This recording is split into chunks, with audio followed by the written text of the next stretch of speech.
Now, things are going downhill pretty fast. Kutokana na somo ambalo limesomwa, you can be 100% sure it wasn't inspired by the Holy Spirit. It was inspired by wanting to please the guest of honor, who in this case is not God, it is not Jesus, it is not the angels, it is not the Holy Spirit. It is William Samoei Ruto. So leo na undertake one of the most difficult things nimewahi kufanya in my adult life and literally all my life. I will sit through 3 hours of a political meeting. Na hii ni ile event ilikuwa ya IPCA Gatundu Diocese on Sunday. This was not a church event. No matter how you want to twist it, this was a political event with all the hallmarks of political events, including goons. So nitai dissect, so you don't have to go through and do all the dirty work. I will do that for you and tell you what is important. So right now, as you're watching, I'm going through it bit by bit, and I'm only stopping to commentate on the area that I feel needs commentating. Yeah, si tuende tuone vile hii kitu ilianza, vile iliendelea na kile kitu kilifanyika.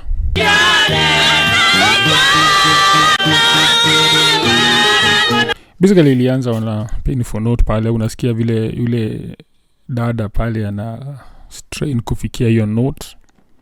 Kidogo ni kama it was painful, so it started painfully. Mungu awabariki sana.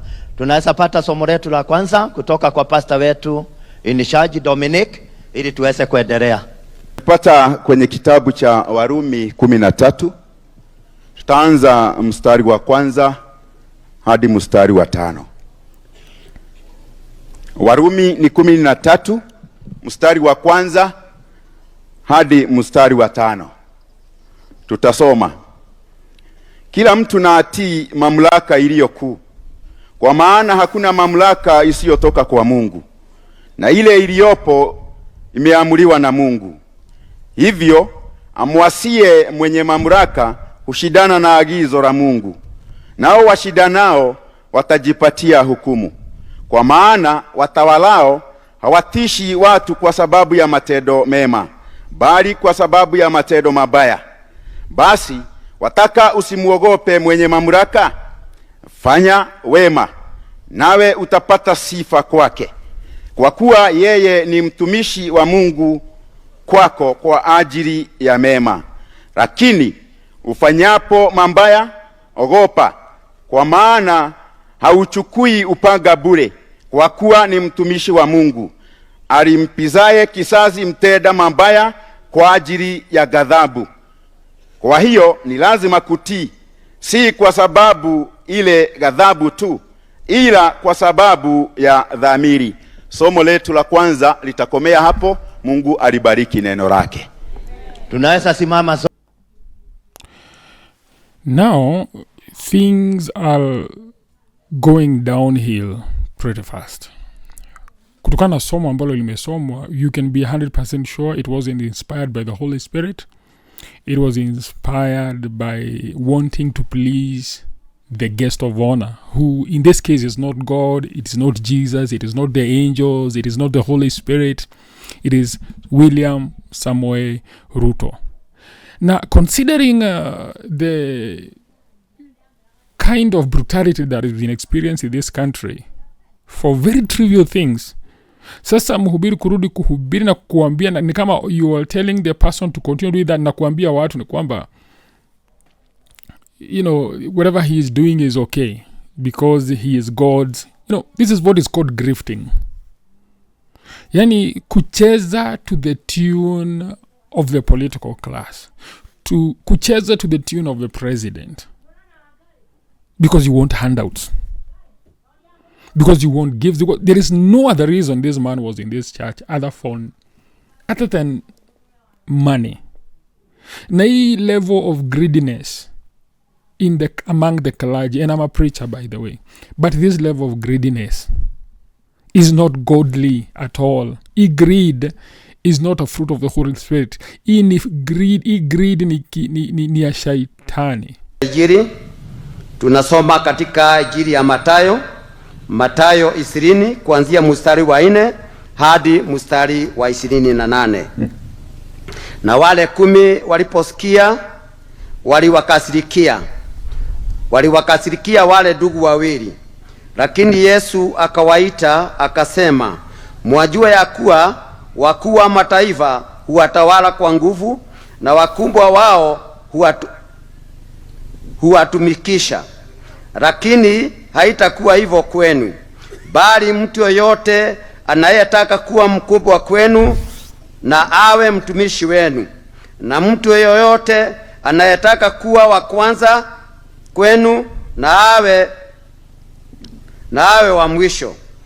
Kama vile mwana wa Adamu alivyokuja kutumikia, bali kutumika na kutoa nafsi yake iwe faida ya wengi. Hilo ndilo neno la Mungu. Like the first reading, pia hii nayo it serves to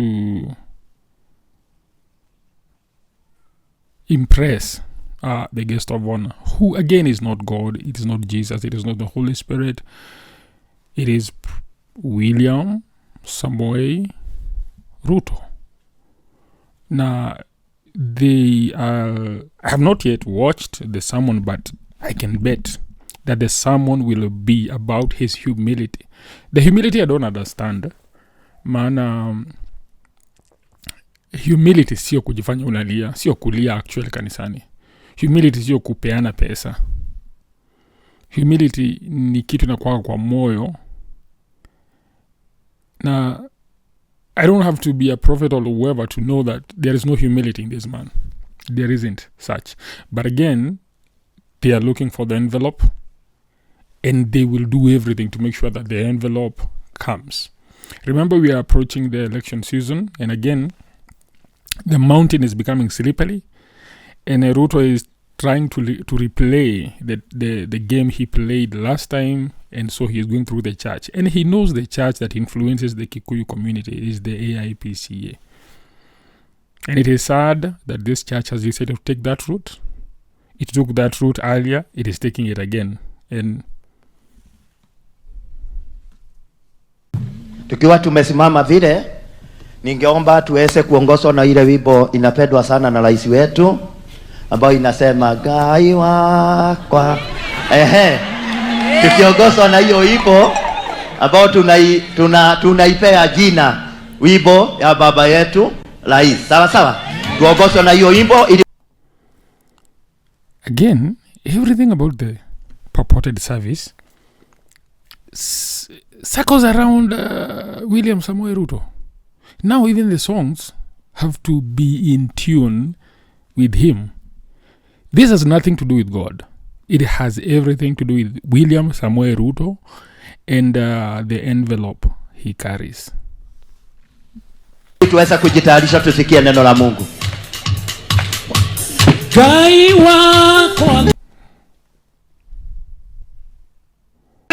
Because the Lord who called us, he will strengthen you. Bwana Yesu asifiwe. He will strengthen you. Atakupa nguvu, atakuinua wakati una... Now, here's the thing, and I hate when we do things for the sake of doing them. Now, kuliprechiwa. But I told you, remember I told you this video is 3 hours long. 3 hours long. Let that sink in.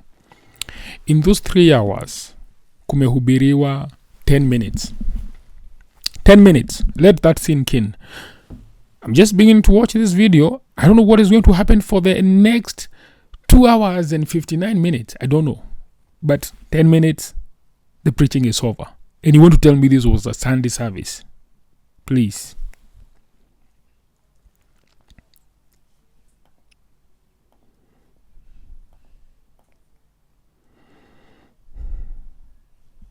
Wale ambao wanachukua sadaka wako tayari, nafikiri waendelee na kuchukua sadaka zetu na ili tuweze kuendelea. Karibu sana kwa yetu.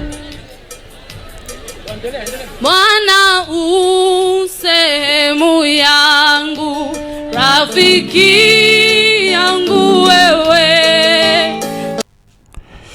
When it came time to give, of course, the cameraman had to pan in very fast to make sure that he captures the most generous giver, of course, with the fattest of envelope. You can see how fat it is even from here. So we could say that the game is working. The game of tuning everything toward this side, okay?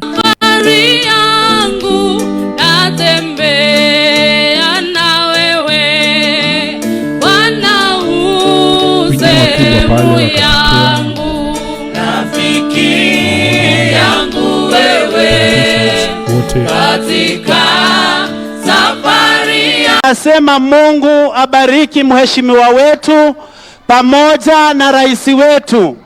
Tumwambie ya kwamba a request. We are kindly appealing for a diocese bus to support our church projects, missions and community work. So huyu mama alitafuta awe ndiye ataongea na hata kizungu yenyewe hajui na ana soma kitu ya kizungu. I'm very sure kuna watu wengine younger than her wenye wanajua kizungu, but this is AIPCA for you. Such a bus would sema ukweli ati hakuna kula za mlima. Then siasa Mheshimiwa Rais ambao Kiamba tuko na mheshimiwa Shira Gadhoni kutoka Ruiru, makofi. Tuko na mheshimiwa Monica Keguro, huyo ni wa Gatodo South. Tuko na mheshimiwa Jino, tumpigie makofi. Tuko na mheshimiwa Dr. William Samoei Ruto. Kwa hivyo tushikilie rais, tutembee na wewe. Mheshimiwa Rais, mimi nakuambia Your Excellency. Asanteni, tutulie kidogo basi. Hivyo Last one. Karibu Mheshimiwa Rais. mimi singeweza kuenda through the 3 hours. It's too difficult for me. But kuna vitu kadhaa tumeona hapa. This was not a church service. This was a political gathering.